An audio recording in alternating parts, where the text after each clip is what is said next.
Hello. As you can see, today I'll be doing a video on Merchants and Marauders. This came out in 2010.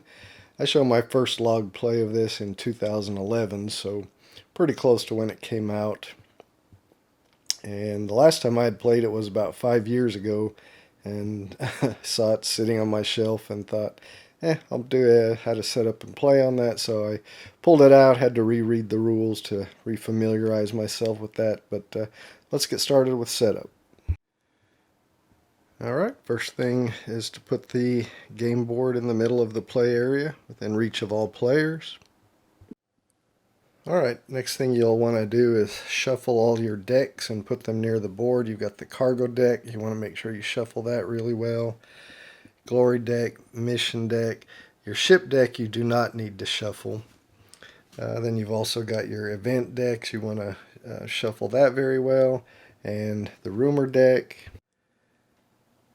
And your captain deck. Next you'll take your demand tokens. They have pictures of goods on them.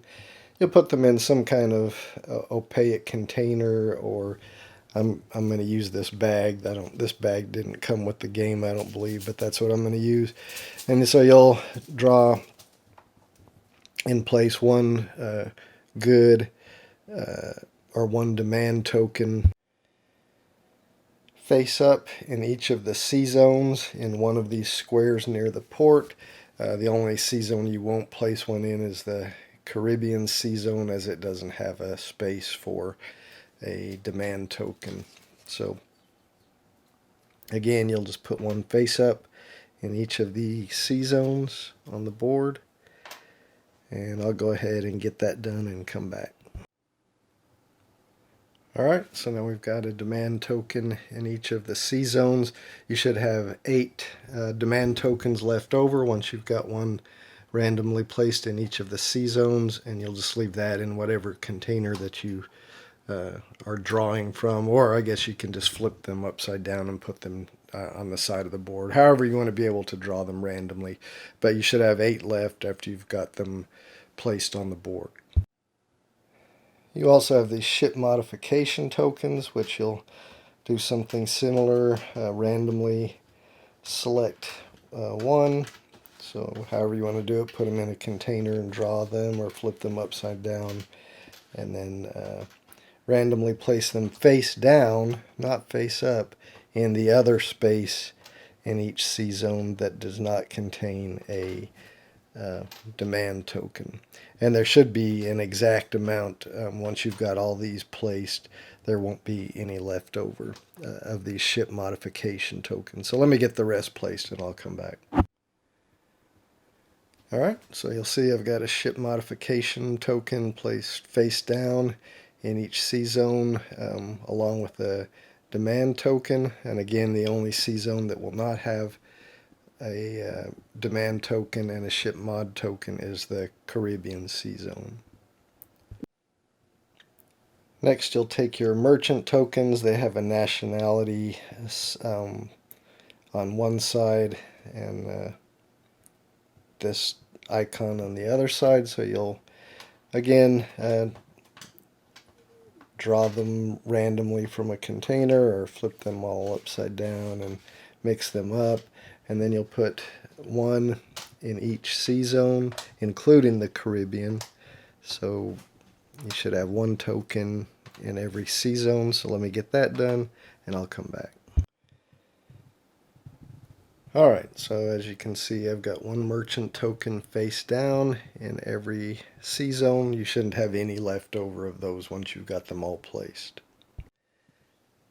Next, from your mission deck, you'll draw 2 cards. You'll read them aloud to the players and then place them in the location they're supposed to be. So these are possible missions you can take. So this one, the location is Base Terre. I don't know how to say that. It's French, I guess. So let me place that there. And then a second. This one goes in Port Royal. So over here. So those missions can be taken by players when they're in those ports, and we'll talk more about missions later. Alright, next we'll set up the player boards. Alright, each player will take a player board, then they'll choose a color they want to be. Take the 6 cubes of that color. They'll take the 4 miniatures of that color. Player will take a treasure chest to stash their gold. These got to be assembled, but it's easy. You just slip those 2 side things in here, and then they come apart very easily later. But each player will take a treasure chest. Each player will randomly draw a captain card from the captain deck, and don't show that to the other players at this time. Each player will then choose if they want to start the game with a sloop or a flute from their miniatures. They'll choose one and keep it hidden in their hand. Again, keeping their captain hidden at this time, so you may want to keep it face down. But you'll choose a sloop or a flute. You choose a sloop if you think you're going to want to go more the piracy route because it's more maneuverable, and you choose a flute if you think you want to go the merchant route. Of course, you can change that during the game, but you choose which ship you want to go, and that your captain may help you decide which way you think you want to go.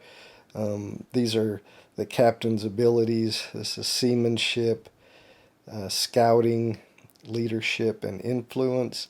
And if you have a high scouting and high seamanship, then maybe you want to go, you have a better possibility for being a pirate. So anyway, you choose which one you want to do, and then place the one you want in your hand, of course hidden from other players. Once all players have chosen, players simultaneously reveal what ship they chose to start with and their captain. You put your captain on the captain space on your board, and you put your ship in your captain's home port. So like for this guy, Nicholas Juarez, he starts in Petit Guave. So you'll put your ship in that home port, which for this guy is here, and the port is represented by these flags, so I would place his ship on that flag. You then take the ship deck and find the ship card for the ship that you chose. So the blue player here chose the flute, so we'll find the flute card here in the ship deck. Here it is, here's one. And you put that on your ship space on your player board. You'll then place cubes on your player board that correspond to the ship you have. So hull, you can see here, corresponds to toughness, so you put one on the 3 space for your hull. Cargo for this flute, you have start on the 4. Crew, you start on the 1. Masts, you can see, correspond to toughness, so a 3 on that one. And then cannons, a 1.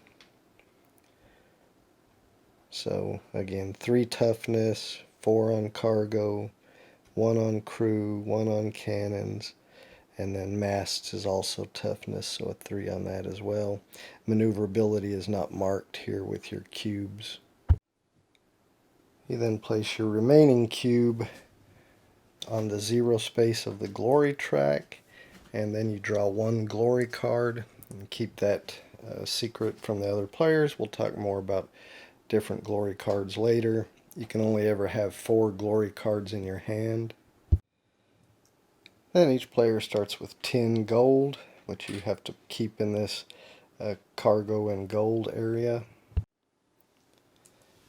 Finally, you'll place these 4 brown cubes up here by where it says the enemy. They don't go in any, or 5 cubes, sorry. You don't set them in any slot at this time, just keep them in that area. As far as the rules that I have, that's all they mention and set up, but you will have some other miniatures, your gold, your dice, some other tokens that you'll need to set somewhere near the board. So again, just place them conveniently near the board, but the rules do not mention setting those up or anything, but you will need them to play the game. Other than that, I think everything is set up and ready to go. You do need to choose a first player. The rules say to do that, take the captain card of each player, shuffle them and draw one randomly, and that will be your starting player, and then play will go clockwise from the starting player. For me, I'm just going to have this player be my first player and then go clockwise, so the red player will be my second player and the green player will be my third player. So that's it for setup, so let's move on to how to play. Alright, so how do we play? Alright, the game is played in turns. Each turn will consist of drawing an event card. After resolving that event, then each player, starting with the starting player and going clockwise, will get to take their turn, which consists of up to 3 actions. The actions can be move, scout, or port action, and a port action can consist of several steps. So as I said, the first thing that happens at the beginning of a turn is a player will draw an event card, and if it's an event card like this, or this one's going to place a pirate NPC on the board at the end of the round or at the end of the turn. I think of it more of it as a round than a turn, but they call them turns. So like this event card says, at the end of the turn, place the pirate frigate, which is this black ship here. Place the pirate frigate in the sea zone of Santo Domingo, which is here. And then you'll put this card on the board up here in this location, and then that's the captain that would be commanding that pirate frigate, which would be put in Santo Domingo. But again, that's not done until the end of the turn. So you would draw this card, it says at the end of the turn, so you would just set it aside until all the players have done their actions, and then you would place the pirate frigate on the board. And we'll talk about what more the other possible events you could get. May place NPC naval ships of the different nations, Dutch, Spanish, British, and French. And that's where these ships come into play. And to specify which nation it is you place. So if you got a card that said to place a Dutch captain in Cartagena, then you would place it on top of this to show that it's Dutch. And if you got one for to place a Spanish captain, you'd place it on top of this to show that it's Spanish. So here's an example of another event card you might draw that says, English naval ship. At the end of the turn, place the English frigate in the sea zone of Old Providence, and then place this card on the board, and it would go here where the English card is depicted to go. And if you already have one NPC ship on the board, like an NPC British naval vessel or an NPC frigate or NPC sloop is already on the board, and you draw another event card that says a similar thing with a different captain or admiral's name, to place a different British admiral on the board at the end of the turn. Then at the end of the turn, you would take that card, place it on top of the card that's already there, and then move the ship to the new location that it tells you to. And if that captain, that naval vessel, is ever defeated, then you would remove that card, and the card underneath it would then take place, and you would move the ship back to the location shown on that card. Some event cards you may draw will have direction indicators and some other events. So when you draw an event card like this, any NPC ships that are currently on the board that match the nation type shown on that card will move in the direction shown. So in this case, if you drew this event card at the beginning of a round or a turn, you would move any French ship north. Because there's no French ship on the board currently, you know, in this example I've got a British frigate, a Dutch frigate, and a pirate frigate on the board, so no French ship would move. But we do have a Dutch ship, and this says it would move south. Now on these sea zone spaces, you can see they have direction indicators: west, north, east. This one has southwest, northwest, south. If, as in this case, it shows a direction to move, which is south, there is no south sea zone indicator that the Dutch ship can move. So you would then move it in the next, you'd move it one space in the next direction that would be clockwise from that direction. So instead of south, the next possible direction this Dutch ship could move instead of south is east. So it would move one space east. The pirate ship, it says to move it east. We would look here, he's in Santo Domingo, there is an east, so he would move one space east. And then after the ships have been moved, you would resolve whatever this event is. Like this one says, a hurricane rages across the Caribbean. Player captains currently at sea have one action less.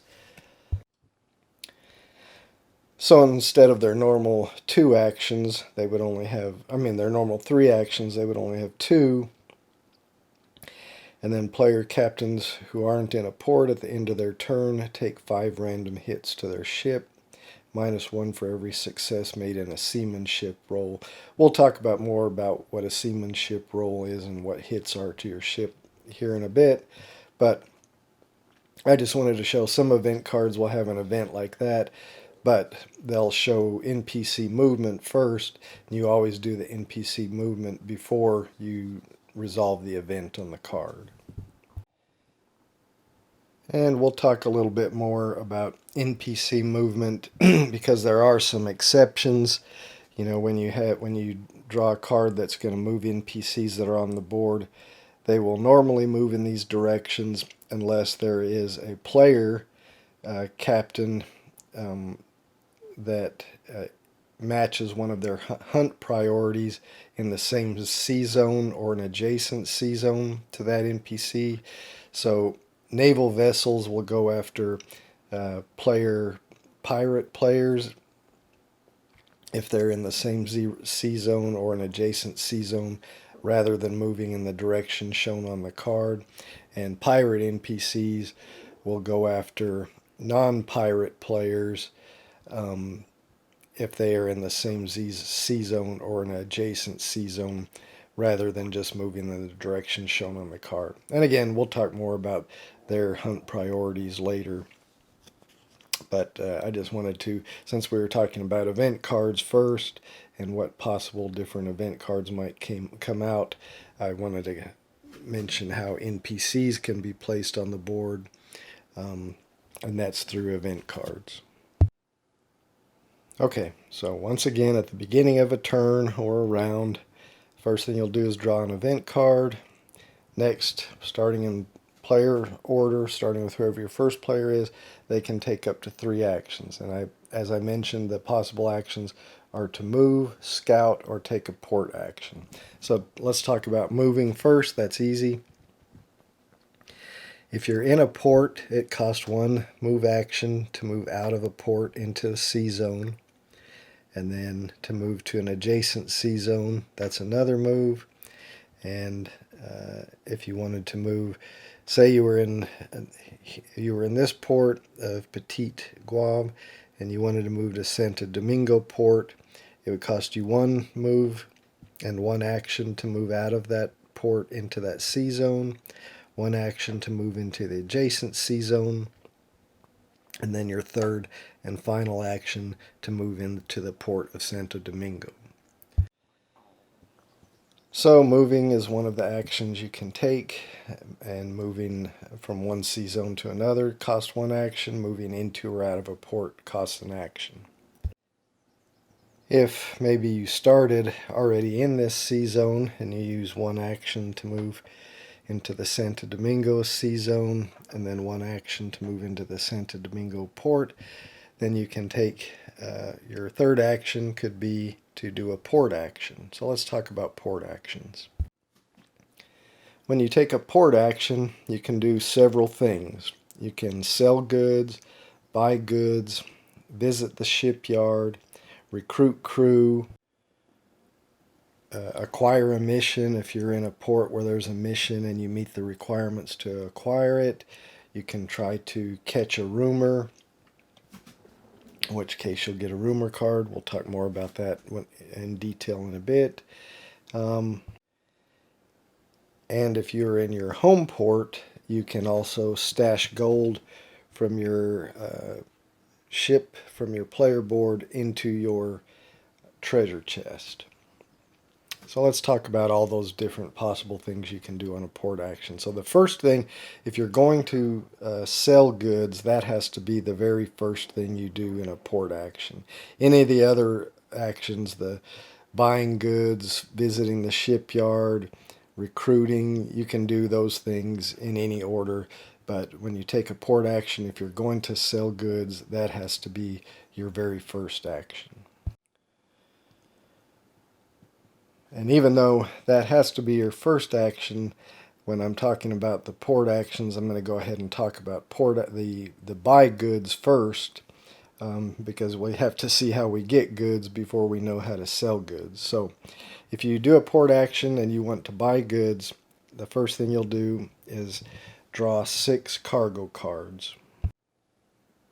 So you would draw 1, 2, 3, 4, 5, 6, and then you keep them to yourself. I'm going to go ahead, since I'm doing this and explaining it and playing it solo, I'm going to put them out here where everyone can see. But normally you would keep secret what cards you drew. So here's the possible goods you have: wood, textiles, sugar, spices, and there's some more sugar. That's what was drawn. If, when you are buying goods in a port, any of the cards that you drew are the same as the current good in demand, which in this case here in Santo Domingo, the good in demand is sugar. If any of the cards you draw to buy match the good in demand, then you have to discard those and draw, replacement cards. So I had 3 that matched the good in demand, so I have to draw 3 replacements. Let me make sure none of those match the good in the demand. They don't. I got cocoa, spices, textiles, and wood. Okay, so now I'm good. So when you're buying goods, you ignore everything underneath this slash. You're only paying attention to the good icon up there and the name of the good. This is for merchant raids, and I'll talk about those later. So when you're buying goods, normally each good costs you 3 gold. However, if you're buying 2 of the same good, then you can, instead of paying 3 gold, you can pay 2 gold for each one. If you're buying 3 of the same good, then instead of paying 2 gold for each one, you only pay 1 gold for each one. So, for instance, if I wanted to buy these 2 cocoa, that would cost me just 4, since I'm buying 2 of the same, so 2 gold for each one. Same for these spices, that would cost me 4 to buy those 2 spices, 2 for each one, whereas it would cost me 3 to buy this textile and 3 to buy this wood. Now, once you are leaving port, you can only have an amount of goods in your cargo equal to the size of your cargo. So this player, because he has the flute, he can hold up to 4 goods in his cargo. So, if he was going to buy, maybe he decided he wanted to buy these 2 cocoa and these 2 spices, that would cost him 8 total gold, so he would pay his 8 gold out of his 10, and then he would place his cargo face down there in his cargo area on his player board. Now, if you are going to buy goods at a discount because you're getting two of the same or three of the same, you do have to verify that by showing to another player, hey, look, I'm getting two of these, they're the same, that's why I'm only paying two each. That other player cannot tell any of the other players what you're buying, but you do just have to show them to verify you're buying multiple of the same type of good. Any goods you don't buy then just get discarded into the cargo discard pile. And again, the ones you're keeping, you put face down in your cargo area. You can put them to cover your gold or put your gold on top, but you may want to cover your gold to keep people from knowing exactly how much good you have or gold you have. And again, you can't have more cargo than you have cargo spaces on your ship. If you had 4 cargo and you were ever to take a hit, you got in a battle and took a hit to your cargo and it went down to 3, you would have to randomly discard one of your cargo cards. But we'll talk more about taking hits in battle and that kind of thing later. I just wanted to mention that you can't have more cargo, and if you do have more cargo, when you lose a cargo spot, then you have to discard a random cargo card. Alright, so as I mentioned, the first thing you do in a port action if you're going to sell goods is the first thing you do in a port action if you're going to sell goods is you have to sell. So if maybe in a future turn my player was here and he took one action to move into port here in Nassau where the goods in demand are spices, and then he takes his second action to do a port action, and because he does want to sell goods there, that has to be the first activity he does during his port action. So because spices are in demand at Nassau, he can sell his 2 spices for 6 gold each. So if you sell a good in demand, you get 6 gold for each one of them. Any good that you're selling that is not in demand, you only get 3 gold for it. So if he was also going to sell these 2 cocoa, he would just sell them for 3 each for a total of 6, where he would get 12 for the 2 spices because it's in demand. As soon as you sell the good that you sell in a port a good that's in demand, you take that good in demand token off the board, you draw a new token, put it as the new good in demand, and then you add the token that was in demand back into your supply of goods tokens or demand tokens. But you have to sell all the goods that you're going to sell there before you change the good in demand. So I couldn't sell, my 2 spices and then change the good in demand because I sold spices and it came up cocoa. Now I'm going to sell my 2 cocoa because they're in demand. So no, you have to sell all the goods you're going to sell first. Then if some of the goods you sold were goods in demand, then you change the good in demand. Okay, after you collect the gold for the goods you're going to sell, then you just put those cargo cards in the cargo card discard pile.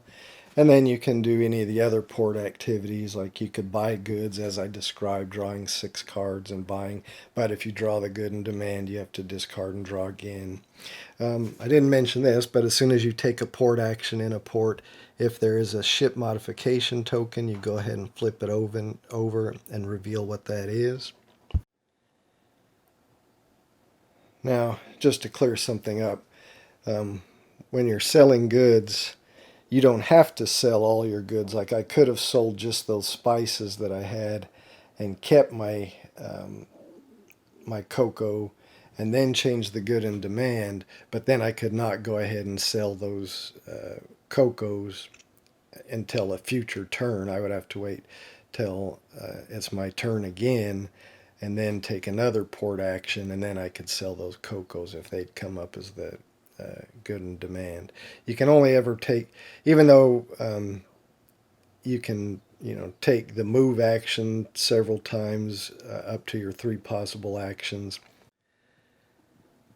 You can only take the port action once in a single port, so you couldn't say, I'm going to do a port action, sell goods, change the good in demand, then take my other action and do another port action and sell. So no, you can't do that. You can only do one port action in one turn. But again, that port action can contain several port activities, selling being one of them, and again, that has to be the first one. Then buying, we've already talked about. So you can also visit the shipyard. When you visit the shipyard, you can do things like buying the ship modification that's there for 3 gold. So if you bought this ship modification for 3 gold, you then put it on your ship, and this one adds 1 cannon port to your ship, so you immediately get to increase your cannons by 1. And you can't have any of these possible ship mods, but only one of them. So you couldn't acquire another cannon ship mod once you already have one on your ship.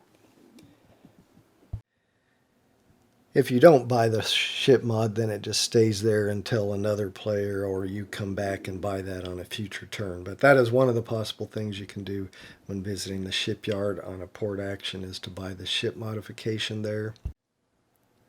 You can also sell and buy a new ship, sell your current ship. So if you sell a flute or a sloop, you get 5 gold for it. If you sell a frigate or a galleon, you get 10 gold for that. Whenever you sell a ship, you must buy a ship. You can't ever be without a ship. So to buy a new frigate or galleon, it costs 35 gold. So if you sell your sloop or flute for 5 gold, then you would have to have at least 30 other gold on your player board so that you could buy either a frigate or a galleon. Okay, another thing you can do in the shipyard is repair. So if you'd been in a battle and maybe your ship had taken some damage, you can repair for 2 gold. You can repair your ship, back up to its maximum value. So you couldn't repair a flute up to the hull up above 3, because its toughness, which is for hull and masts, can only be as high as 3 on a flute. So you can't repair it above that, but you can repair it back to its max. And so, cargo, you could pay 2 gold for each space to repair that back. So when you take damage in battle, which we'll see when we talk about battles, then your hit locations will be reduced. And when you're taking a port action, as one of the activities is visiting the shipyard, you can pay 2 gold for each repair you want to do back up to its maximum possible value. Another thing you can buy when you're visiting the shipyard during a port action is special weapons. You can buy some grape shot, you can buy grappling hooks, or you can buy chain shot. They're 3 gold each. If you buy one, you put it on your ship in the location, or on your player board in the location shown. You can only have 1 of each, and those are used in combat or merchant raids, and I'll talk more about those when we talk about those things. All right, another activity you can do during a port action is to recruit. So if, for instance, you bought a ship modification that was hammocks, which gives you +1 to your crew, well, whenever you get the possibility to have new crew, you don't automatically get those crew. You have to recruit them. So if you purchase the ship mod hammocks, you don't automatically move your crew up 1, even though you have the possibility to have an extra crew. Or if you purchased a bigger ship like a galleon, which has a possible crew of 4, you only, when you purchase a new ship, you only get to transfer over or move your crew token, crew marker on your hit location up to how many you had when you purchased the ship. So if you only had 1, even though this galleon had 4 when you buy, 4 possible crew when you buy it, you only get to put the marker at 1. So the way you get back up to your, or get to your full crew complement, if you get a ship that can allow more crew, or if you buy hammocks that let you have an extra crew, is you have to recruit those with a recruit activity during a port action. So to recruit, you test against your leadership skill. So for instance, this guy's leadership skill is 2, so he gets to roll 2 dice. And let me just get my little ship dice roller here that my daughter made for me years ago. So when you're testing against one of your abilities, so again, to recruit, you got to test against your leadership, which is this sword. So you would roll 2 dice. If you don't get the 5 and the 6 are skulls, and you have to get one of those for a success. So if you get a success when you're trying to recruit, then you get to automatically fill up to the max crew that you can have. So if you bought a hammocks, you could move it up to 2, or if you had a galleon, you could move it up to 4. If you fail to get a success, then you don't get to move your crew up to its max for free, but you can pay 2 gold per crew to recruit up to the maximum that you're allowed to have on your ship. And of course, the maximum can never be more than 5. Another activity you can do in a port action is try to acquire a rumor. So if you're going to try to acquire a rumor, you got to pay 2 gold first, 2 gold to the bank, and then you roll and test against your influence skill, which is the one with this chest. So this guy has an influence skill of 3. So again, you're trying to roll a success. In this case, I'm successful because I got 2 successes. So then I could draw a rumor card, and you just read what it says. So the rumor card will tell you where you have to go to try to. So it says a pirate might have stashed gold at the tavern La Espada Perdida in Santo Domingo. So you would have to go to Santo Domingo, do a port action, and then while you're doing your port action, you would test against your influence. And if you're successful, then you steal 15 gold. If the pirate sloop is in play, move it to Santo Domingo. That's the NPC pirate sloop. Upon leaving port, the captain will scout for you even if you were a pirate. So there's kind of a negative effect. If you test your influence and you fail, then the rumor is not found to be true and the card is just discarded. So though if you acquired it, if you're doing a port action, you pay your 2 gold, roll your influence to see if you actually acquire the card. Then you can keep it here face down in your rumor space on your board. You can only ever have 1 rumor at a time. If you can attempt to get another rumor, and if you're successful, then you have to discard one of them. You can only have 1 at a time. And then once you do go to the location and attempt the rumor, again, if it's successful, you get what it says and discard it. If you fail the skill test you're doing wherever it says, then it's determined to be a false rumor, and it's just discarded and you get nothing. And missions are similar. So if you're in a port doing a port action where there's a mission card, you can attempt to claim that mission as part of one of your port activities. And the mission card, says what's required. an influence check and no English bounties. So you can't have any English bounties. We haven't talked about bounties yet, but you get those by being a pirate, basically. But you'd have to do an influence check. So again, roll against your influence. If you're not successful, then you don't get to claim the mission, and it just stays on the board. It doesn't get discarded usually. If it is successful, then you can take it and put it on your player board. Again, you can only ever have one mission at a time.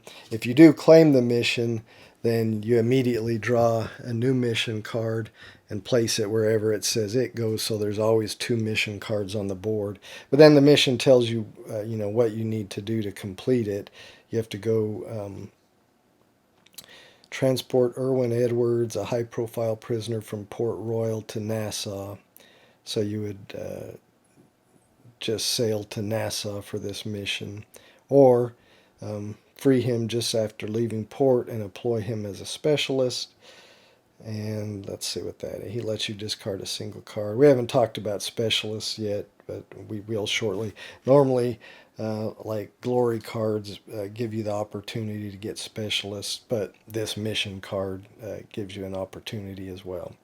So anyway, it shows, up here, if you're doing a port action, you can, where there's a mission card and you meet the requirements, do the check and meet whatever requirements are, then you can take the mission card, put it on your board, and then it tells you where to go and what you're going to get if you do that mission. And I think that pretty much covers all the activities you can do on a port action.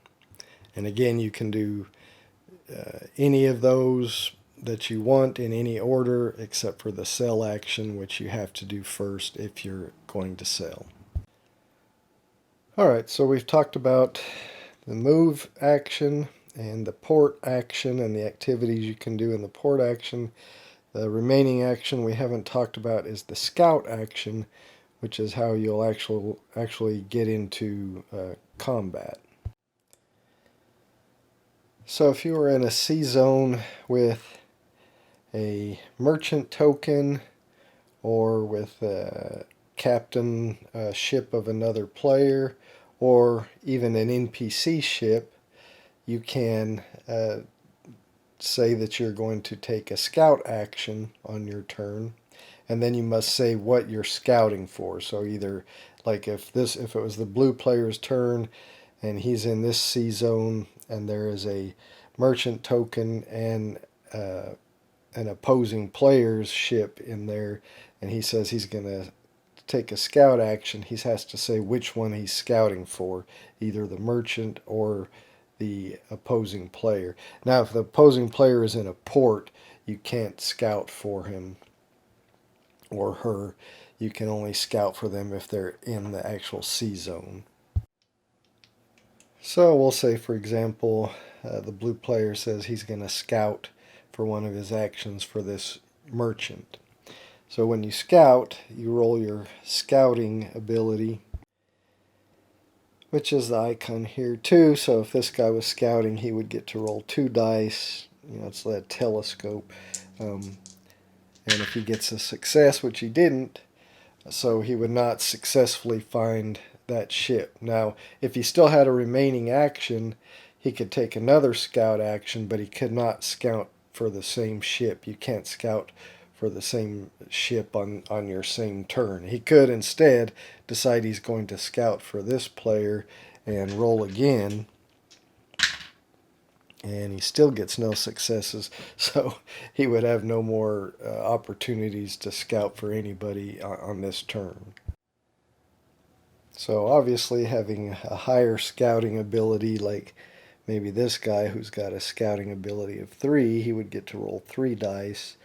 Or this guy here, the red player, he has a scouting ability of 4. He would get to roll 4 dice.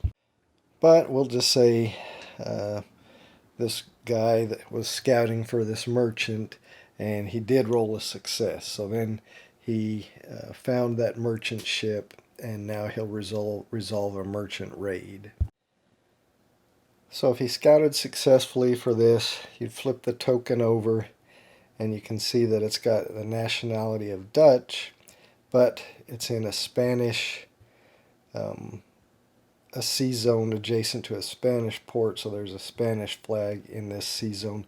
So you get to choose which nation you want this merchant to be from. It's either going to be Dutch or Spanish, so you get to choose. And at that point, you decide if you want to engage the merchant, in other words, do a merchant raid against that merchant, or maybe one or both of those nationalities you don't want to get a bounty from, and so you decide not to engage that merchant at all. In either case, the merchant token is still taken off the board and placed up here in this merchant token area on the board. But if you do decide to do the raid, so maybe it was Dutch, and you say, okay, I'm going to leave it Dutch and I'm going to do a merchant raid against that Dutch merchant. Now I should mention that you cannot do a merchant raid if any of your hit locations are destroyed. In other words, the hit token in here is moved all the way down past the number 1 spot. So if a hit location is destroyed, then you can't do a merchant raid. But as long as you have, at least one of all your hit locations, then you can do a merchant raid. So in this case, none of my hit locations are destroyed. I decided that I was going to raid that merchant and that he was Dutch. So immediately, because I'm doing a merchant raid against a Dutch merchant, I'm going to get a bounty from the Dutch. So I'll take one of these Dutch flags and put it here, kind of on, it's my bounty track, and put it on the 1. So whenever you start combat with a non-pirate ship, then you'll get a bounty from the nation of the ship you are starting combat with. So that includes merchants, that includes other players if they're not pirates, and that includes NPC vessels, British, Dutch, French, Spanish NPC vessels. As soon as you start combat with them, that will give you a bounty. If you end up getting a second bounty from that same nation, then you would move, like if I in a later turn attacked maybe a Dutch player or another Dutch merchant and I got another bounty, then I would move the Dutch flag up the bounty track. And if I maybe got a French bounty, then it would be on the 1 track. So you would always put any nation you have a bounty with, you keep track of it here on this track. If I got another French bounty, then I would have them both here on the number 2. And then later, if I got another French bounty, it would move up to number 3. So again, you get a bounty whenever you attack a non-pirate ship, player, merchant, or naval vessel, and you also get an additional bounty if you sink an NPC vessel, a non-pirate NPC vessel. Or that is to say, to defeat it, so sink it or defeat it in crew combat. But we'll talk more about fighting NPCs and other players. Let's get back to the merchant raid here. So we scouted for that merchant, found out it was Dutch. I could have it end up being Dutch or Spanish. I chose Dutch, put the merchant token up there because I decided I'm going to raid it. I got a Dutch bounty and put it on the 1 space of my track. That now makes me a pirate. Anytime you have a bounty from any nation, you are officially a pirate.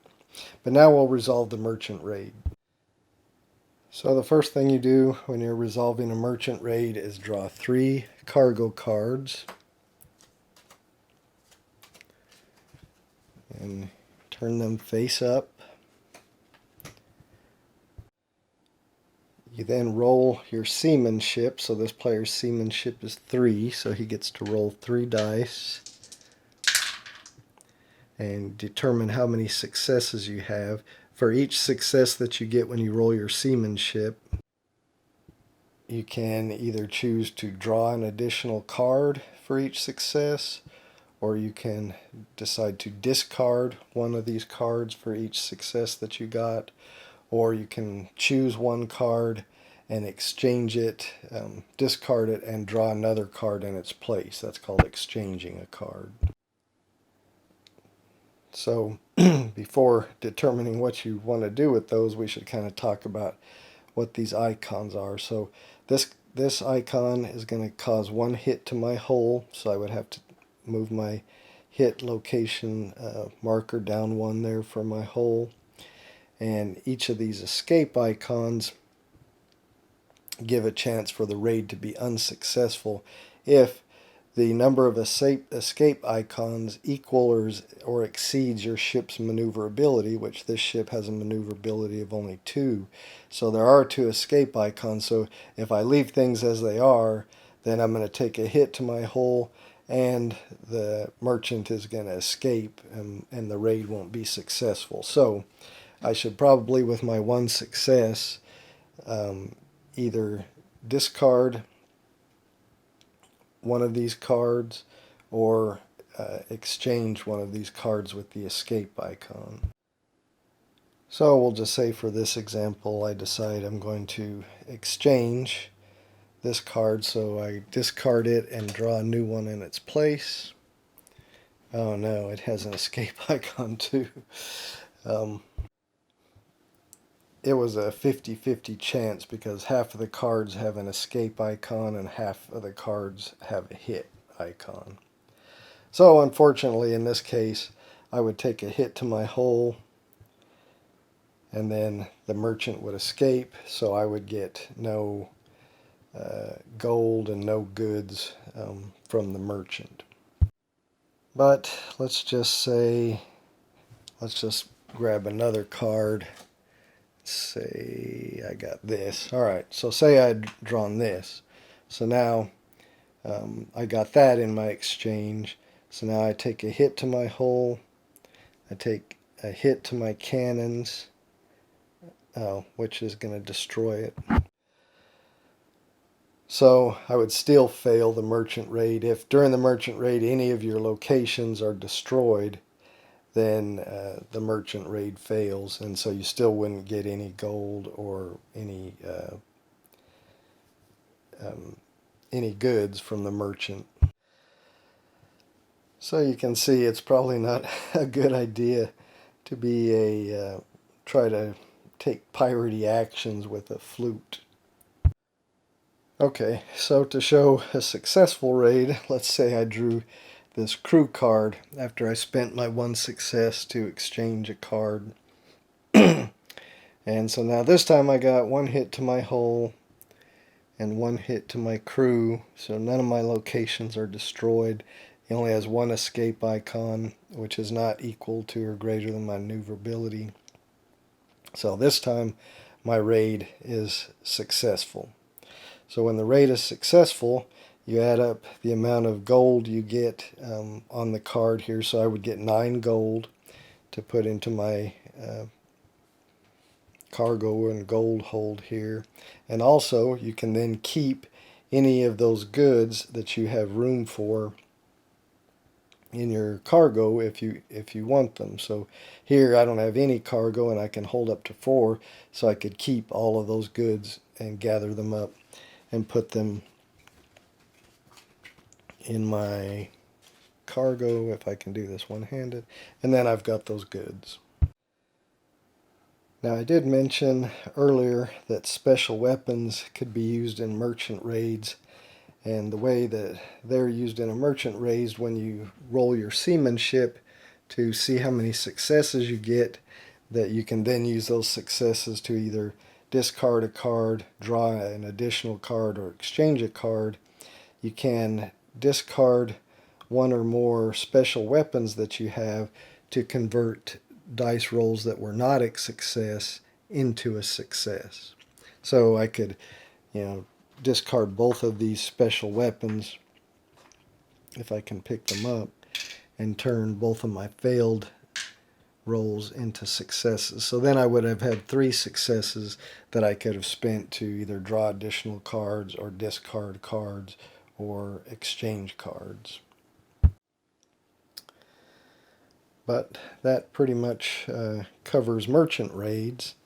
So now I guess we should get into battles, talking about maybe player versus player battle. All right, let's talk about player versus player combat. So if a player on their turn, they had 3 actions, we'll say it's this red player's turn.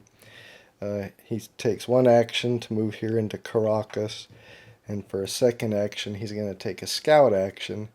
Now he could scout either for this merchant or for this other player. So we'll say he wants to attack this other player. So he's going to scout for him. He's got a scouting ability of 4, so he gets to roll 4 dice. Terribly, he got no successes, but we'll pretend that he did get a success and successfully scouted him. So now we go into a player versus player combat here. So the first thing that happens is the players will declare which combat action they want to do. Shoot,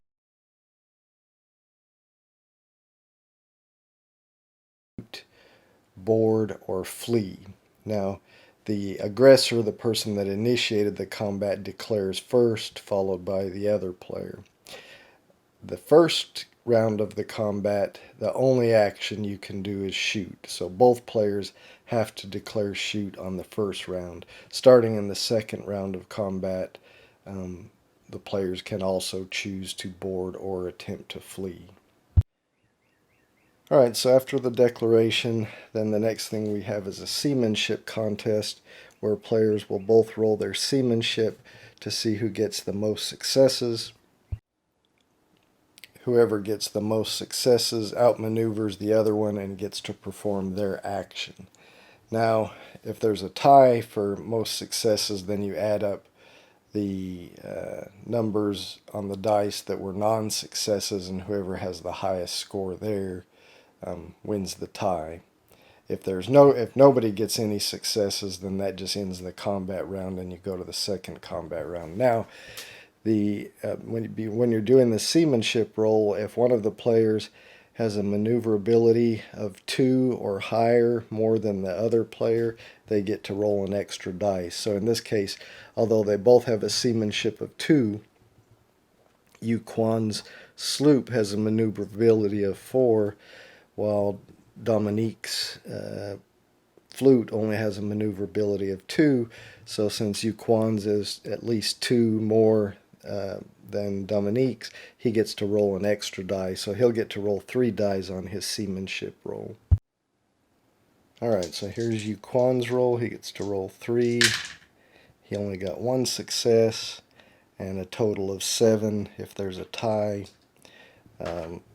Dominique only gets to roll 2 dice for his seamanship roll. He got 1 success, but then he only got 4 against 7, so Yuquan wins the seamanship roll. So if you win the seamanship roll on a shoot action, then you get to inflict a hit with all your cannons. Now, he only has 1 cannon, so he only gets to inflict 1 hit.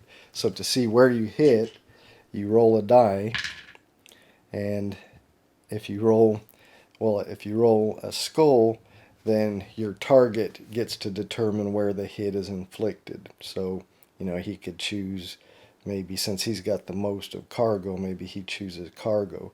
Now, if you rolled a 1, 2, 3, or 4, then that's where it would hit. So if I had rolled a 1, then it would be applied there. If I'd rolled a 2 there, it would be applied there. If I'd rolled a 3, it would be applied to crew, and that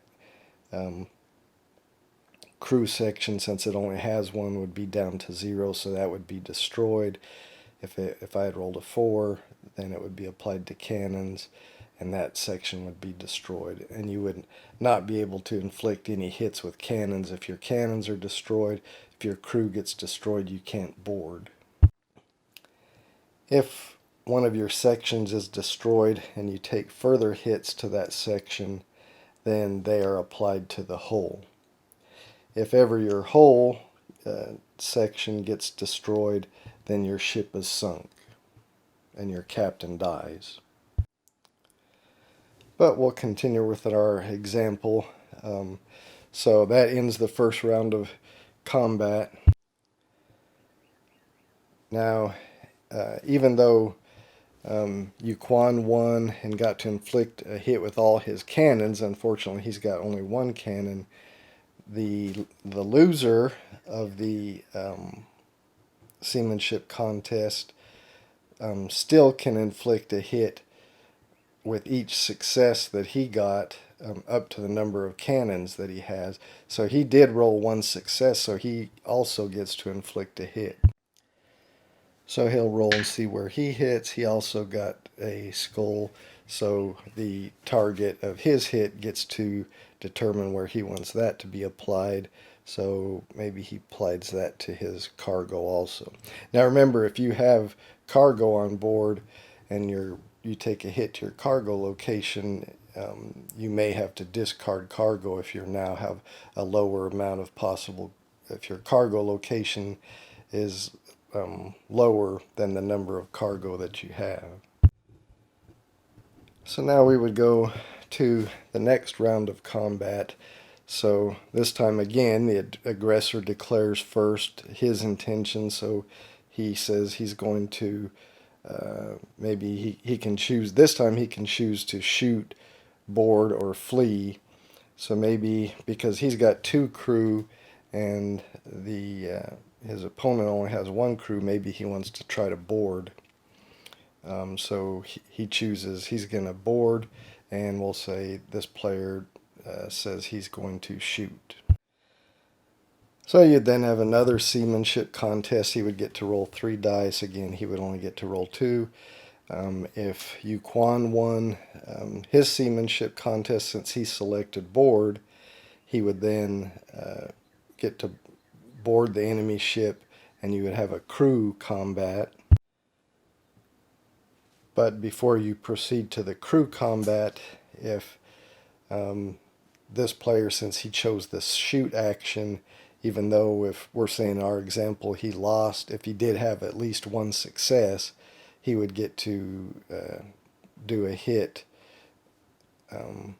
with each of his successes up to the number of cannons he had, so he could do at least 1 hit if he got a success on his seamanship roll to the opponent prior to him boarding. Then the next round of combat would be crew combat, since he boarded, and when you're doing crew combat you roll your leadership skill instead of your seamanship skill, and each success destroys 1 enemy crew. So if in crew combat a player loses all their crew, then they lose the battle, and the player who eliminated all their crew, as long as they still have crew left, are able to plunder the enemy ship. The other action I mentioned you can choose besides to shoot or board is to flee. So if you choose the flee action, as long as your opponent makes no successes, then you manage to escape, and the combat ends at that point. But if the enemy got any successes, then you do not flee successfully, and if they did a shoot or board action, then they would follow up with that. If they did a shoot, then they would hit you. You would not get to hit back since you didn't do a shoot action. If they did a board, then their crew would board, then you'd move to a crew combat the next round. I did want to talk about special weapons in player versus player combat. I mentioned in merchant raids you can use those to change a dice that was not a success into a success. Well, in player versus player combat, you can use your special weapons if you're rolling for your hit locations against an opponent, And I mentioned if you roll a skull and crossbones, the target gets to determine where the hit goes. But if you have a special weapon, instead of them getting to choose, you could, discard a grape shot to make that be a hit against the crew. Or if you have a grappling hook, you could discard that to make the hit go against the masts instead of the uh, target getting to determine where it goes. So that's how the grape shot and the grappling hook work. Now, one thing I had mentioned, if you destroy a section of the opponent's ship and they take another hit to that section, that it gets applied to the hull. But if they had their crew section destroyed, you can't use a grape shot to take another hit against the crew and have that applied to the hulls. Or same with the chain shot. If their masts are already destroyed, you can't have the chain shot applied to the masts and transfer to the hull. So it will either do a damage to an existing section. If the section is already destroyed, there's no point in using that because it won't transfer to the hull as a regular hit will. And then I did want to mention that you may have glory cards that may affect combat. For instance, if you had this one during combat, during your seamanship roll, you can play this card to re-roll your seamanship. Roll if you chose this, if the shoot action, or force an opponent to re-roll if they chose the shoot action, or it can have an effect in a merchant raid. So, glory cards, and I've only mentioned where you get one at the beginning of the game, but you do have other opportunities to get some, which I'll talk about later, again up to a maximum of 4. But I just wanted to mention that you may have a glory card that has some combat effect like this one. So combat rounds will continue until either one player boards another and manages to eliminate all their crew, in which case they can then plunder their ship, or until one opponent has taken enough hits that their whole section is destroyed and then they're sunk. I should mention that during combat, if you're I did mention if your cargo takes hits or is destroyed, then you can't hold any cargo, or you lose cargo depending on how many hits you've taken. If your cargo section is destroyed, then you can't hold any cargo. If your masts are destroyed during combat, then you can only choose the shoot action, and you can only roll 1 dice in the seamanship contest. If all your crew are destroyed, then you can't do a boarding action, and you automatically lose a boarding combat or crew combat if you're boarded. And of course, if your cannons are destroyed, then you can't inflict any cannon hits. If your ship is sunk, then your captain dies. You discard your captain, your ship, any gold or cargo that you have, and you'll draw a new captain and start over just like you did at the beginning of the game. You'll draw a new captain, choose a ship, either a sloop or a flute, and place it in the starting location shown on your captain card.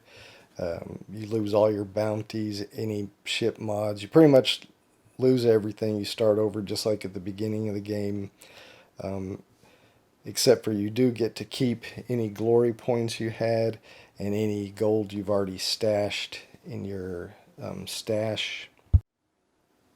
You don't start with any gold on your ship unless you have stashed less than 10 gold previously, and then you would get, if you have stashed less than 10 gold, then you take however much you've stashed, and then you get from the bank up to however much that minus 10, or 10 minus the amount you stashed. So if you had previously stashed 5 gold, then you would get 5 gold, but you only get up to 10 gold, and that includes what you've previously stashed. So in other words, then you just start on the next time it would be your turn, just like you did at the beginning of the game. If you lose a crew combat, then your opponent gets to plunder your ship. They get to take any gold you have on your ship, any cargo you have on your ship, any of your glory cards that you have, rumor card. Of course, if they already have a rumor card, they have to choose one and discard the other one. If you have any specialists, which we haven't talked about those yet, but I will shortly when I talk a little bit more about glory cards. But if you have any specialists, they can take those. If you have any special weapons, they can take those. However, if you had a mission card, that's just discarded. And in fact, they can even claim your ship if they want to and discard their ship and take your ship, but they take it in the condition that's in, so any damage that it already has, they'll have to, go to a port and repair that damage. And so they can keep anything that was already on board, gold, cargo, they can transfer their crew over. So pretty much they can just transfer what's on their ship over. Although if you had any ship modifications, they don't get to keep those. Those get randomly placed back in empty port locations that don't have a ship mod already. So winning a crew combat, boarding and winning a crew combat against an enemy player or NPC can be pretty profitable. And fighting NPC pirates or naval vessels works the same as when you're fighting another player, except for one of the other players will roll the dice and choose the actions for the NPC. And you'll see, like if you were fighting the pirate frigate here, these are the skills of their captain: seamanship, scouting, and leadership. And you would just use these brown cubes to set their hit locations depending on what type of ship they have. If they had a frigate, then everything would be set to the third step location. So you just look at the ship card for whatever ship the enemy has. If they have a man of war, then you would set it like that. And then another player, as I said, takes the actions, chooses shoot or board or whatever for the NPC player. The only caveat being the player controlling the NPC player cannot choose the flee action unless they have less crew or less cannons than the opponent that they're facing.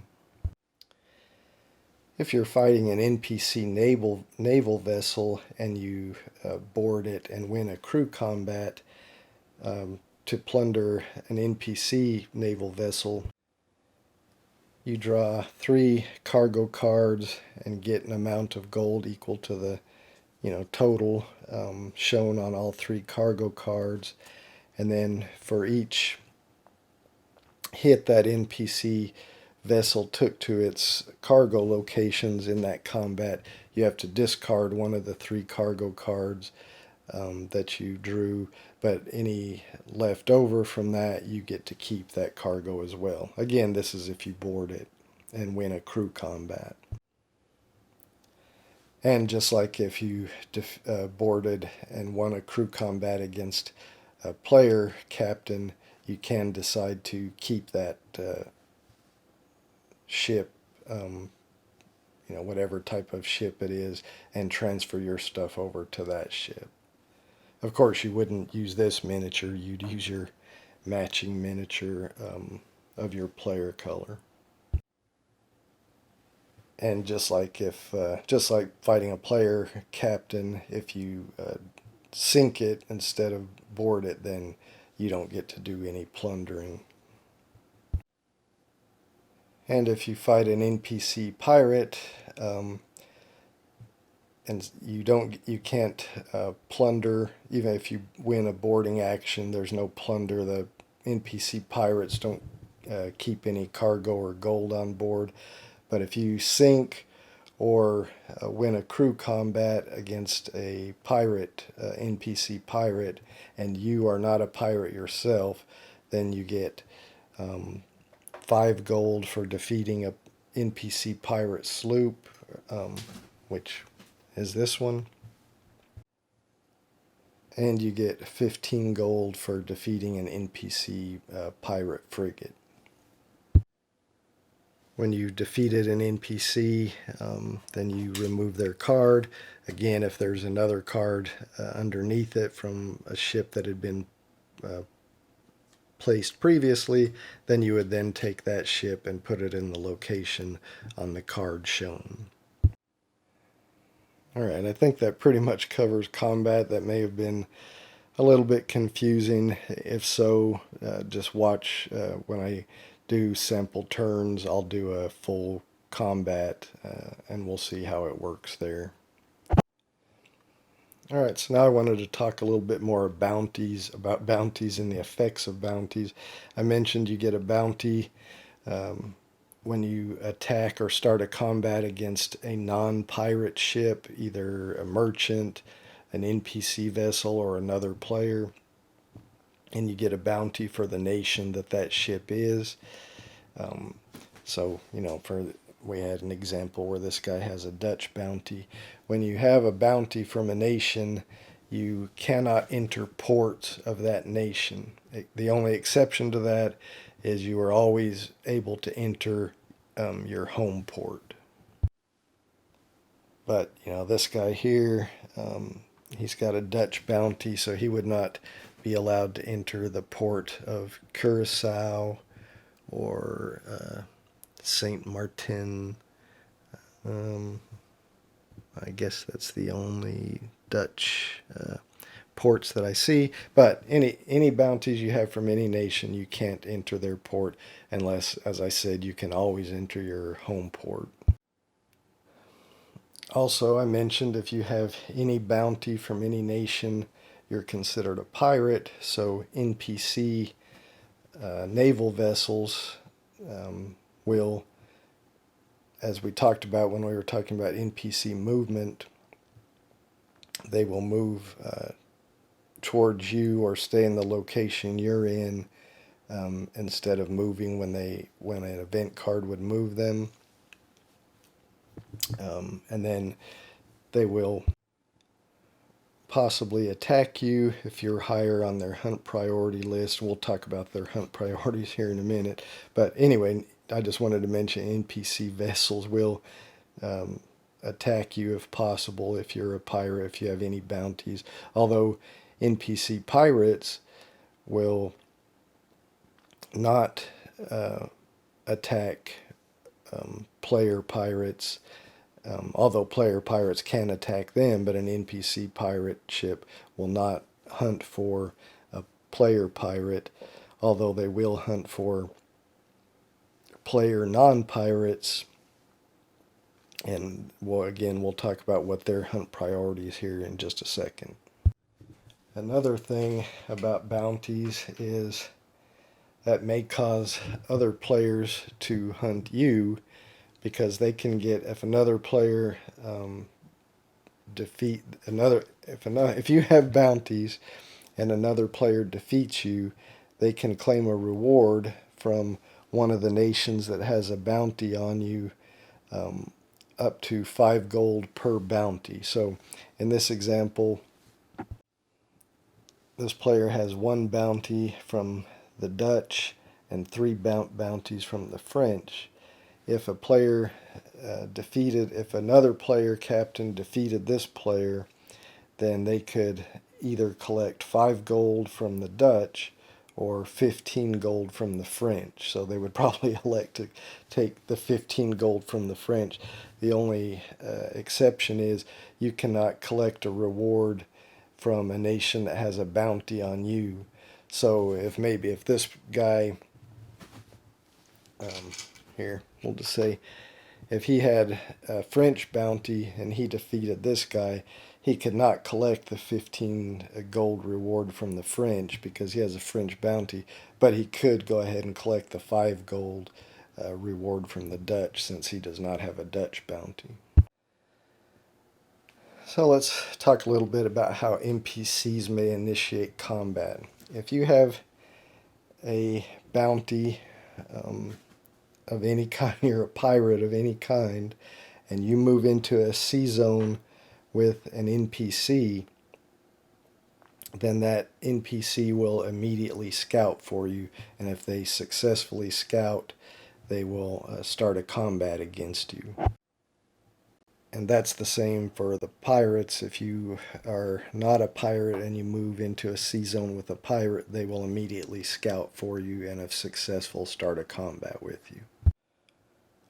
Or if, for example, you were in this location and at the start of a round or turn a event card was drawn that moved an NPC into your location, then at the start of your turn, if you start your turn in a location with a hostile NPC, in other words a naval vessel, if you are a pirate, if you have a bounty, then as soon as you start your turn, that vessel will scout for you. And the same if a pirate vessel had moved in here, and then at the start of your turn, that vessel will immediately scout for you. So let's talk about hunt priorities and how a naval ship might move. If the blue player here had a Dutch bounty and the red player here had a French bounty, and event card was drawn that showed a Dutch movement of north. Well, instead of moving north, he'll move toward who is higher on his, if there's a player that's on his hunt priority that's in the sea zone he's in, he would just not move at all. Or if there's a player that meets one of his hunt priorities that's in an adjacent sea zone, he'll instead move toward them and he'll go according to his hunt priority. So if there is a player captain that has a bounty that meets his nation, that's the highest on his hunt priority. So even though Yu Quan here has a bounty, it's a French bounty, so he's a pirate, but Nicholas Juarez here has a Dutch bounty, which matches the nation of this player. So instead, he would move toward Nicholas Juarez here rather than Yu Quan. However, if the setup was this, an event card was drawn that told the Dutch that showed the Dutch player moving, say, north. Instead of moving north, he would instead move toward an adjacent ship that meets his hunt priority. Well, even though Yu Quan has a French bounty, not a Dutch bounty, because Dominique here has no bounty at all, so is not a pirate. So then his next hunt priority, his first hunt priority is someone with the bounty matching his nation, but there's nobody that matches that. So his second hunt priority would be to move to a ship that has a bounty of any nation. And then the other possibility on the hunt priority is if some event cards will put two nations at war. So for instance here, the French and the Dutch are at war. So if an event card was drawn to move this Dutch ship, maybe north or east, he would not move in that direction because his first hunt priority would be a ship in his sea zone or an adjacent sea zone that has a bounty matching his nation. Well, Nicholas Juarez has a bounty matching his nation, but he is 2 zones away, not in an adjacent sea zone, so he would not move toward him. Then his next hunt priority is a ship with a bounty of any nation, which again we know Yuquan has one that's French, but he's also 2 zones away, so he won't move toward him. Um, Dominique here has no bounty at all, so he's not a pirate, but because the Dutch are at war with the French, which Dominique is French, you can see by the flag there on his captain card, so the Dutch ship would then move toward him. And the pirates work the same, although their hunt priority is a non-pirate ship with gold is their first priority. Their second priority is a non-pirate ship with cargo. And if none meant that, then it would just be a non-pirate ship that had no gold or cargo but was not a pirate ship would be their third hunt priority, and that's how they would move, who they would move toward.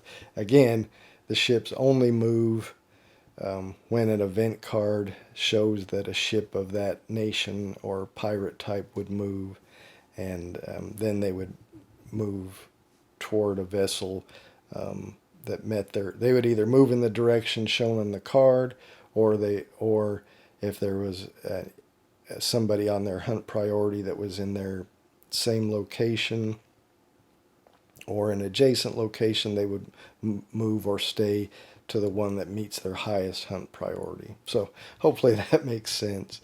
And then again, they only attack when just because they move in there, they don't initiate and scout for you. They only scout for you when you move in on your turn, you move in to their location, or if you start your turn in their location. So they don't scout for you when they move into your location. All right, just a few more things to talk about. I wanted to mention that each captain has a special ability that you need to be familiar with. So like this guy starts with 2 glory cards instead of 1. So I actually didn't read that when I was doing setup, so he actually should have drawn another glory card. This guy's special ability is, can buy ship modifications for 1 gold. Normally they're 3 gold.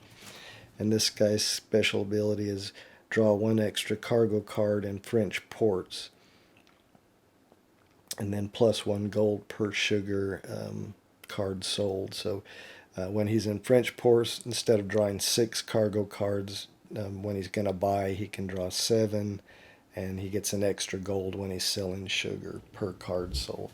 And then also each sea zone, there's some special abilities there. So here in Cartagena, you can buy 3 or more goods to get 1 for free. And in merchant raids, no scouting roll is required if you wish to find a Spanish merchant.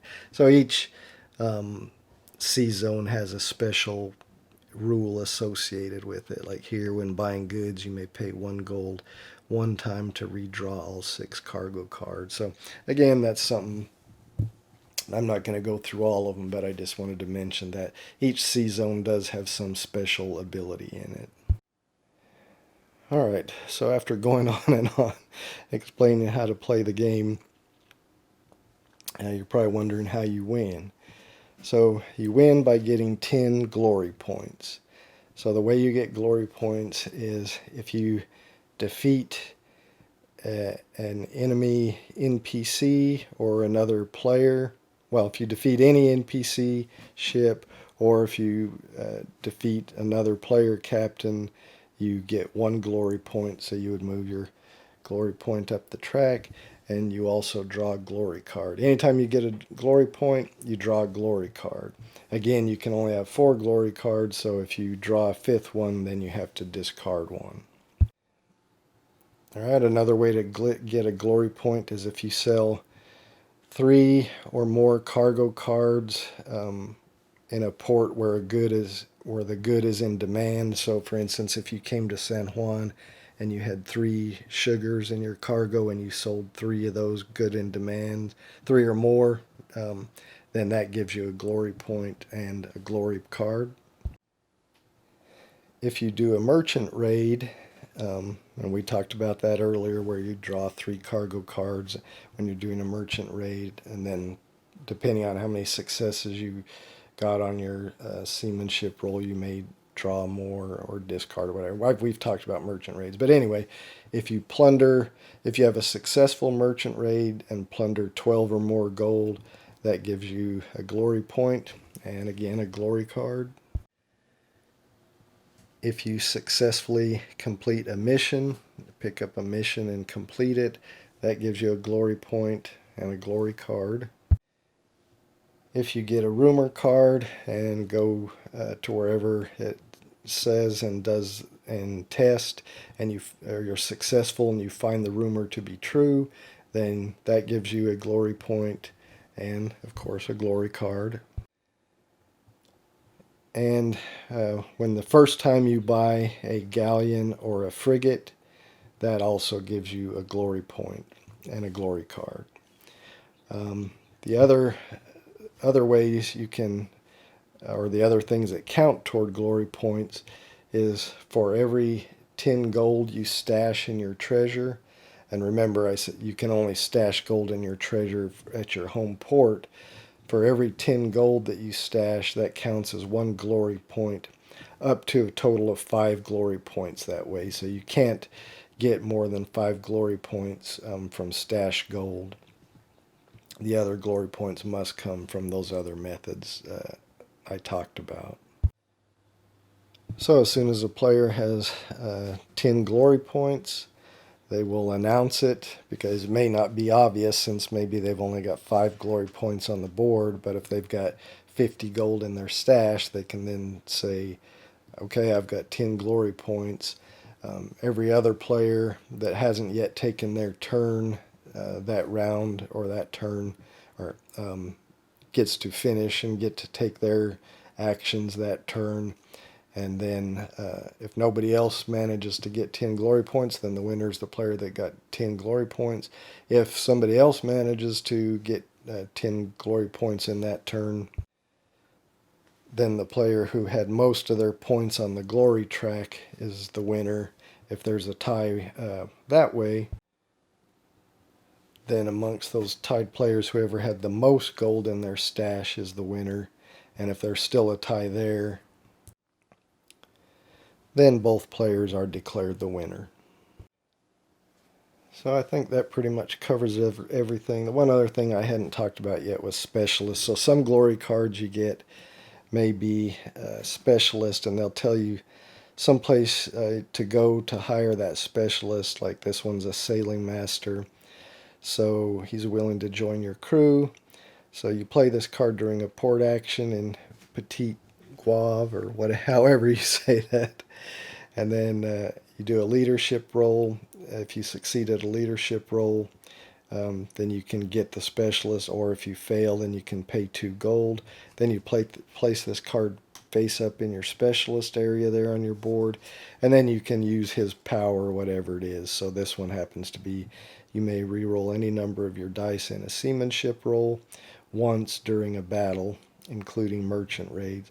So you can get multiple types of specialists, but you can't have more than one in the same type. So you couldn't have 2 sailing masters. But there's several different kinds of specialists, and any that you get, you just put them here on your specialist space on your board, and they do not count towards your hand limit of 4 glory cards. Once you've acquired the specialist and you've put them on here, they don't count towards your hand limit of glory cards. Alright, so hopefully I've covered most everything. This has been a very long explanation, so let me reset the board to how it was right after setup, and then we'll go through a few example turns, and I'll make sure I do at least one full example combat, and then wrap this long video up. Alright, I think I've got everything set back up. Now it should be at the start of the game. So we said that the blue player here and Captain Nicholas Juarez are our first player. So he's going to take his turn. He gets 3 action. His home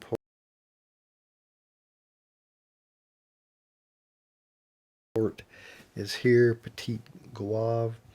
So we'll say, oh, he should be in his port.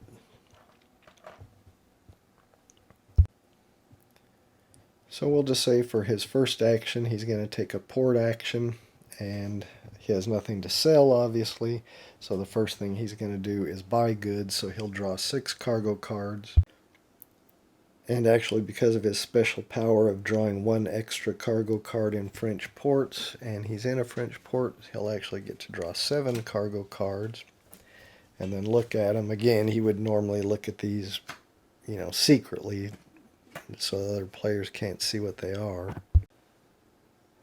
And this is what he got. So I think he's going to buy the 2 bananas and the 2 wood. Since he's got 2 of those. He can't buy all 6 or 7 of them because his cargo only lets him hold up to 4. So he'll buy these, and so he only has to, instead of paying 3 apiece, since there's 2 of them, he can pay 2 apiece for each of these, so a total of 8 gold. So he'll put his 10 gold in, get 2 back,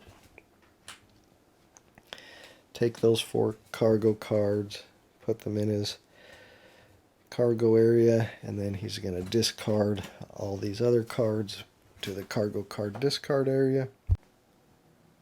Alright, he could still do other port actions like, because he did a port action, he should have flipped this over to see what ship modification there is. That's long guns.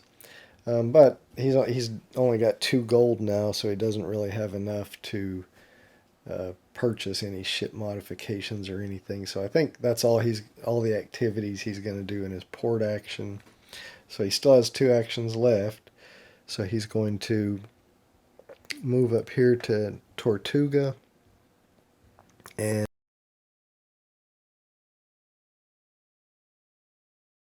for his third action he will move into the port there in Tortuga. That's all 3 of his actions. Alright, it's the red player's turn. We'll just have him do something different. I mean, normally he probably would take a port action first, but just to do something different, we'll have him. He'll move out for 1 action. He'll move his sloop out into the Bridgetown sea zone. He's going to scout for that merchant there.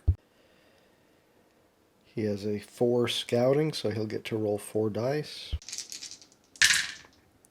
He got 1 success, so he successfully scouts it.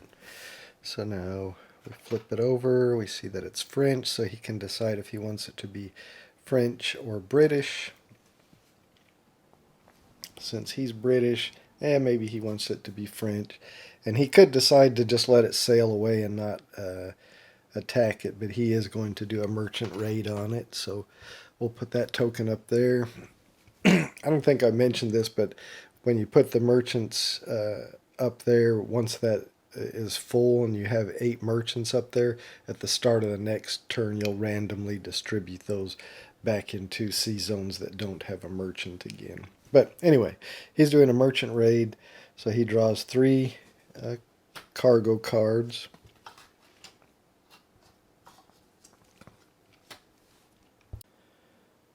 Alright, now he rolls his seamanship, which is 2. He got 1 success, so he could discard a card, exchange a card, or draw an additional card. Right now he's got a hit to his cannons, which would destroy them, so his raid would be unsuccessful.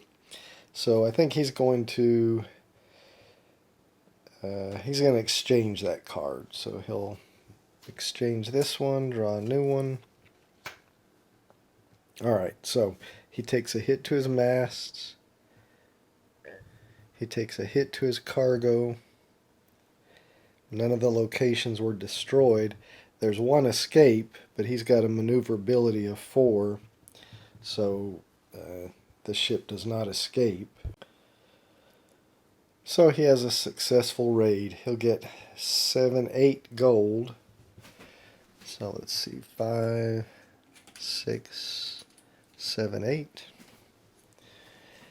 And then, unfortunately, he needed 12 or more to get a glory point, so he doesn't get a glory point. Now his cargo is down to 1, so he can keep 1 of these. So we'll just say he's going to keep Let's see what's around him. None of these really. He'll keep this tobacco. He'll put that in his cargo, and these two will get discarded. Alright, he still has an action left because he used one action to move out of port, one action to scout for that merchant. I think he'll use his last action to move back into port because he's going to have to do some repairing. Alright, that's going to be the end of his turn. Alright, it's now the green player's turn.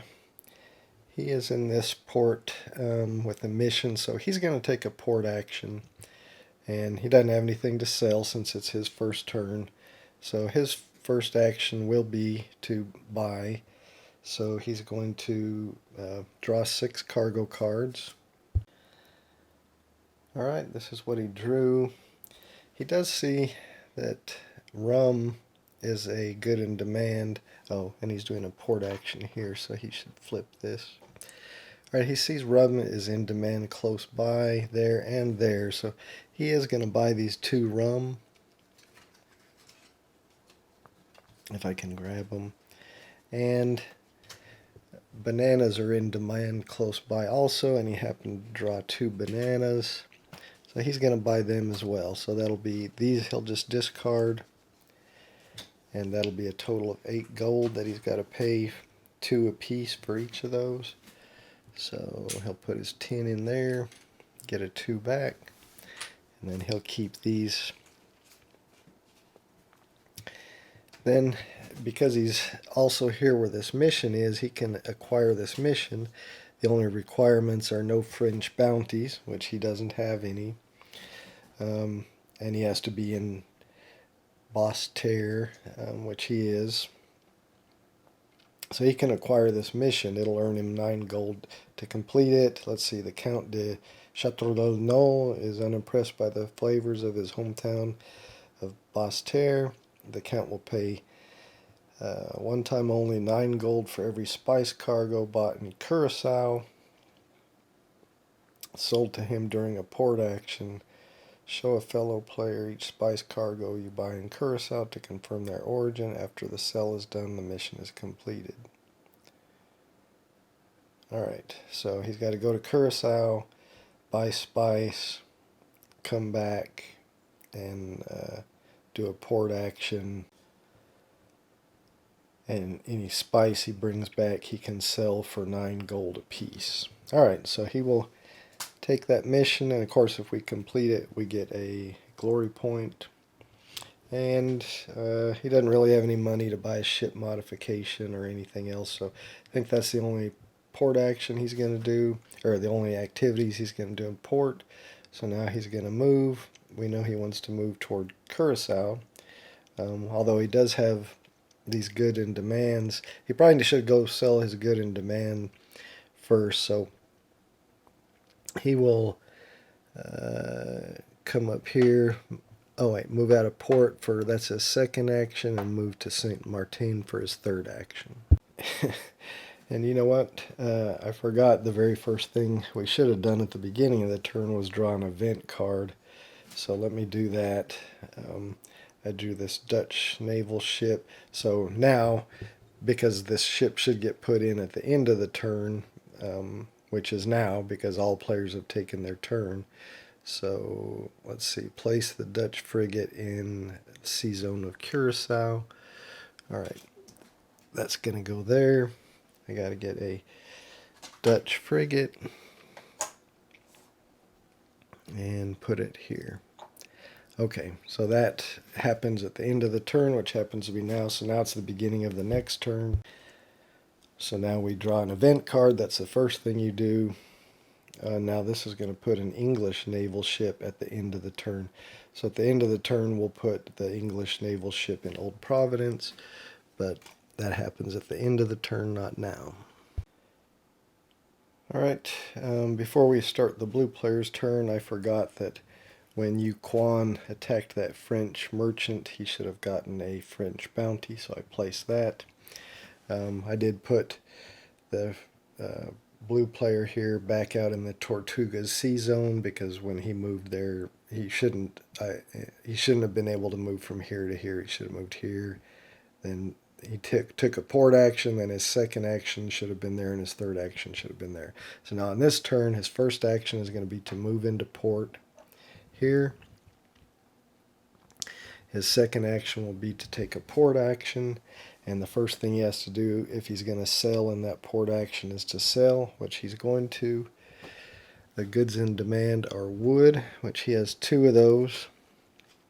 So he can sell those for 6 apiece, so 12. 10, 11, 12. And then he's also going to sell these 2 banana, but they're not in demand, so only 3 apiece, so he gets a total of 6 for those. So let me get his 6 for that.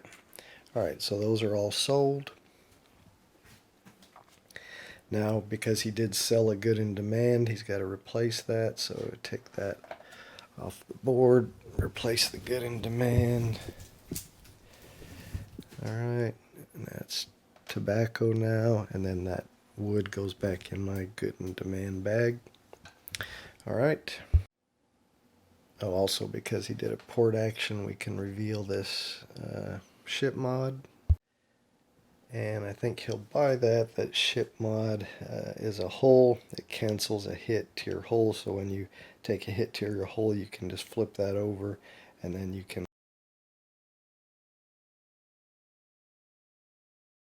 later repair that to flip it back. So he's going to pay 3 gold to buy that ship mod. Alright, puts that on his ship mod place on his board. Alright, now he's going to buy cargo. He's in a French port, so again he gets to draw 1 extra. Alright, he drew his 7 cards. 2 of them are tobacco, which is the current good in demand, so he can't keep those. He's got to discard those and draw 2 more. Alright. Alright, he's buying these 2 cocoa and 2 spices. I already paid for it, so I'll just put those in there. And I think that's all he's going to do for his port activities. So he still has 1 action. He spent 1 action to move into port, his second action to do a port activity, so his third action he's going to move out of port. Alright, now it's the red player's turn. Alright, the red player is in port here in Bridgetown. He's going to do a port action for his first action. First thing he's going to do is sell this piece of cargo he picked up. He gets 3 for that. So there's that. Then he's going to repair the damage he took. So he took 1 damage to his hull. Oh no, he took a damage to cargo, so that's going to cost him 2. And then he took a damage to masts, so that's going to cost him 2 more. Alright. I forgot he did a port action here, so he should be able to reveal that, which is a cargo that allows him to increase his cargo by 1. So yeah, maybe he's going to buy that. So that'll cost 3. So he'll put that, get 2 back. He's going to buy that. Where is it? Over here, cargo hold, so his cargo increases by 1. Alright, then he bought some cargo. He bought these 2 textiles, so I'll put that in his cargo. And I think that is all he's going to do for his port activities. So for his second action, he will move out into the sea zone. And for his third action, he'll move over here to Basse-Terre. Alright, it's the third player's turn. I'm going to play ahead a little bit off camera until we get to something that I haven't shown yet. Alright, I finished the green player's turn, and so now that starts a new round, so I drew an event card. It does have some movement. It shows moving the pirate frigate, which is not on the board. It shows moving the Dutch naval vessel, which is on the board. It says to move it north. So he will move up here, because you can see that is north. from where he was, and then it shows to move the Spanish vessel, which we don't have one on the board. Though I did place this British that needed to get placed because of this second event card we drew into Old Providence. Alright, and then it says the Caribbean is pestered by tropical depressions. Players currently at sea have one less action. Players who aren't in a port at the end of their turn take 3 random hits. So we'll just have to remember that. Alright, now I'm going to do the blue player's turn. Again, I'm going to play off camera till something new happens. Alright, I've been playing further ahead. It's the red player's turn. He's taking a port action up here in Port Royal. He just sold some goods and bought some goods. But another port activity he's going to do is take this mission. He can do that if he passes an influence check. So, well, his influence is only 1, so he's probably unlikely to get it. He'll try it anyway, so we'll see. Here's his influence roll. Oh, successful. Cool. Alright, so he gets that, and he has no English bounty, so that's okay. Transport Irwin Edwards, a high-profile prisoner, from Port Royal to Nassau, and he'll get 10 gold. Otherwise, free him just after leaving port and employ him as a specialist. So I don't know. We'll see what he's going to do. He may do that instead. But he's also going to try to acquire a rumor while he's here in port. Again, with a poor influence of only 1, he's probably not got a good chance, but he'll try it. So he's got to pay 2 gold and roll his influence, which is just 1. But maybe he'll get lucky like he did with the mission. He doesn't, so he does not acquire a rumor. Alright, well, he failed to acquire that rumor. Let's see. Play this card after failing a non-combat leadership or influence roll. This card acts as an automatic success. Oh, so he can play this glory card he had. He may discard 1 rum cargo card to keep this in hand after playing, otherwise discard it as normal. Well, he doesn't have a rum, but he's going to play that to make that influence roll he made to try to get that rumor as an automatic success, so we'll discard that. So he does acquire a rumor, so let's see what he got. Let's see, lost at sea. Rumor has it that some Dutch nobles are lost out at sea. Go to Curacao, do a scout action. Alright, so he'll put his rumor, and he can try to do that. Okay, so good. Alright, that's all he's going to do for his port action, which is his first action. Curacao is kind of near a Dutch naval vessel, though.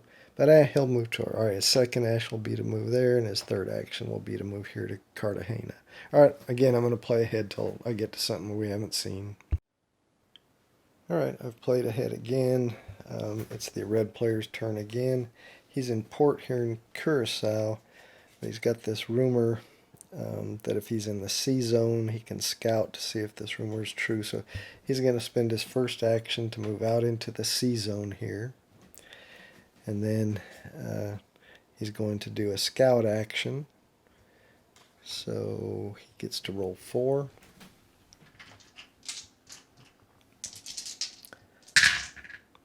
He gets success. So if successful, you find the nobles. They reward you with 10 gold and a full Dutch pardon should you have any Dutch bounties. He doesn't have any Dutch bounties, but he does get the 10 gold. Alright, now this just gets discarded, and he does get a glory point for finding a rumor to be true. And so now he draws a glory card. And this one, play while you are in port, steal 5 gold from a player of your choice. Okay. And then for his third action, he's going to move back into port there because he needs to sell some tobacco he has, but I guess he'll have to now do that on his next turn. Alright, I'll come back when something else we haven't seen. Alright, played ahead a little bit. It's the blue player's turn. British or a pirate frigate got placed in Santo Domingo, and now the blue player has to start his turn in Santo Domingo, so he's starting his turn where there is a pirate frigate, and he's not a pirate, so that pirate frigate will scout for him. So we look at the pirate frigate scouting, which is 2.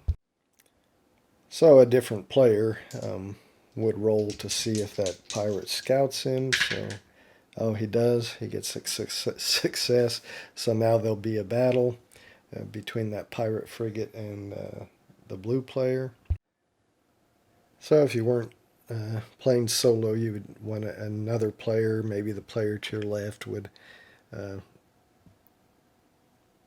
be playing for the pirate. So first, because he's in a frigate, you set all his hit locations to 3. Now both players, starting with the aggressor, declare their action, but they both have to do shoot the first round, so they're both doing shoot. They now roll their seamanship, so the seamanship for the pirate is 3. He'll get to roll 3 dice. Oh, no successes, so that's good.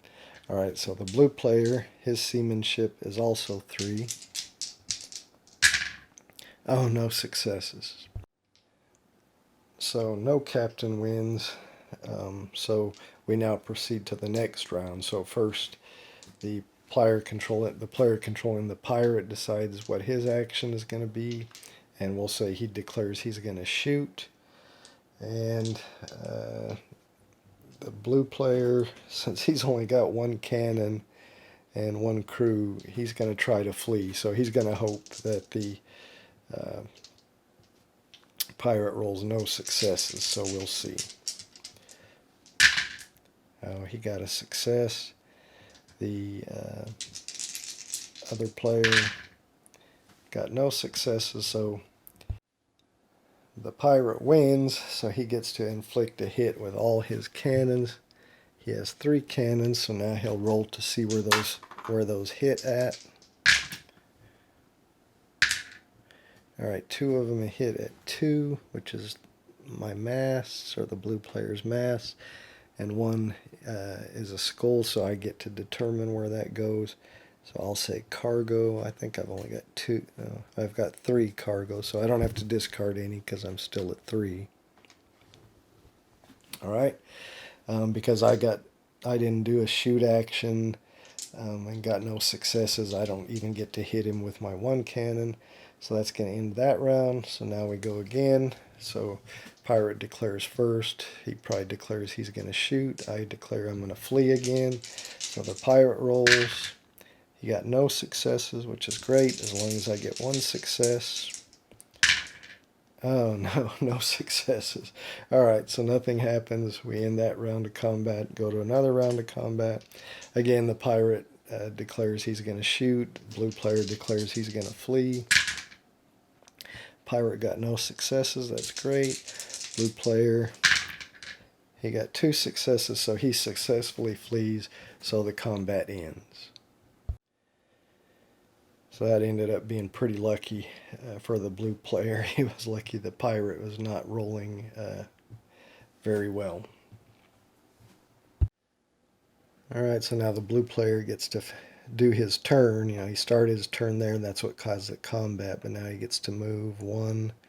These guys, because he's not a pirate, they don't do anything with him. 2, and then he'll move into port there, 3. Well, I'd like to go on and show some more, but this video's like 2 hours almost already, so I think I better wrap it up. I've showed a lot of how the game plays, a little bit of the combat. It's actually pretty easy if you get this game and read the rule book. It explains everything pretty well, and there's a good example on the back of the rule book of a full combat between 2 players that explains everything. So I'm going to wrap it up. Not going to say much other than I really like this game. My friends really like this game. It's one of our favorites. I don't know why we haven't played it in 5 years, other than there's just too many other games. But Thanks for watching. Hope you enjoyed it.